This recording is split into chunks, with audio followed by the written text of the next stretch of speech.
മുഖ്യമന്ത്രി വി.ടി. സതീശന് അദ്ദേഹത്തിന്റെ മണ്ഡലമായ പറവൂരിൽ നൽകുന്ന സ്വീകരണ പരിപാടിയിൽ അതിഥിയായി മലയാളത്തിന്റെ മഹാനടൻ മോഹൻലാൽ. മുഖ്യമന്ത്രി വി.ടി. സതീശനിൽ കേരളം വലിയ പ്രതീക്ഷയർപ്പിക്കുന്നുവെന്നും നിരവധി സാധ്യതകൾ അദ്ദേഹത്തിന് മുന്നിലുണ്ടെന്നും ചടങ്ങിൽ പങ്കെടുത്തുകൊണ്ട് മോഹൻലാൽ പറഞ്ഞു. വി.ടി. സതീശനിൽ സത്യസന്ധത, സുതാര്യത എന്നീ ഗുണങ്ങൾ പ്രകടമാണെന്നും ഏത് വെല്ലുവിളി നിറഞ്ഞ ഘട്ടത്തിലും അത് നിലനിർത്താൻ അദ്ദേഹത്തിന് സാധിക്കട്ടെയെന്ന് ആശംസിക്കുന്നുവെന്നും മോഹൻലാൽ പറഞ്ഞു. മോഹൻലാലിനെ കൂടാതെ ശ്രീകുമാരൻ തമ്പി, സലീം കുമാർ തുടങ്ങിയ പ്രമുഖരും ചടങ്ങിൽ പങ്കെടുത്തു. ഭൂമിയിലെ മനോഹരമായ സ്ഥലത്തെ ഭാഗ്യവാനായ മുഖ്യമന്ത്രിയാണ് വി.ടി. സതീശനെന്ന് തന്റെ പ്രസംഗത്തിനിടെ മോഹൻലാൽ സൂചിപ്പിച്ചു.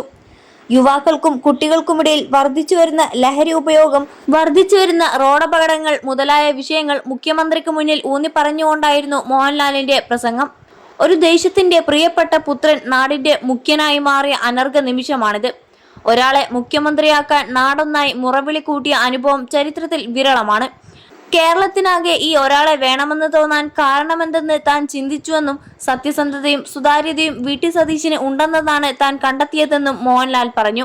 21 ലക്ഷത്തോളം സന്തുഷ്ടരായ ഉപഭോക്താക്കളും 2 ലക്ഷത്തോളം തിമിര ശസ്ത്രക്രിയകളും പൂർത്തിയാക്കിയ മലബാറിലെ ഏക കണ്ണാശുപത്രി Al Salama eye hospital, hospital road, Perinthalmanna. കേരളത്തിന്റെ അമൂല്യ സമ്പത്തിനെ വേണ്ട രീതിയിൽ സർക്കാരുകൾക്ക് വിനിയോഗിക്കാൻ കഴിഞ്ഞോ എന്ന് താൻ സംശയിക്കാറുണ്ടെന്ന് മോഹൻലാൽ പറഞ്ഞു.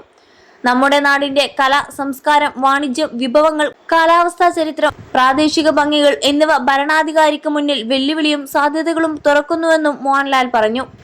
അതേസമയം പരിപാടിയിലെ തന്റെ പ്രസംഗത്തിനിടെ ശ്രീകുമാരൻ തമ്പി മുൻ മുഖ്യമന്ത്രി പിണറായി വിജയനെതിരെ പരോക്ഷ വിമർശനം ഉന്നയിച്ചു. ജനങ്ങളുടെ വോട്ട് വാങ്ങി അധികാരത്തിലെത്തിയാൽ രാജാവായി എന്ന് ധരിക്കരുതെന്നും ചിലർ കേരളത്തിലെ രാജാവെന്നും ജനങ്ങൾ പ്രജകളെന്നും കരുതിയെന്നും ശ്രീകുമാരൻ തമ്പി പറഞ്ഞു. വി.ടി. സതീശൻ അങ്ങനെ ഒരാളല്ലെന്നതാണ് അദ്ദേഹത്തിന്റെ ഗുണമെന്നും ശ്രീകുമാരൻ തമ്പി കൂട്ടിച്ചേർത്തു.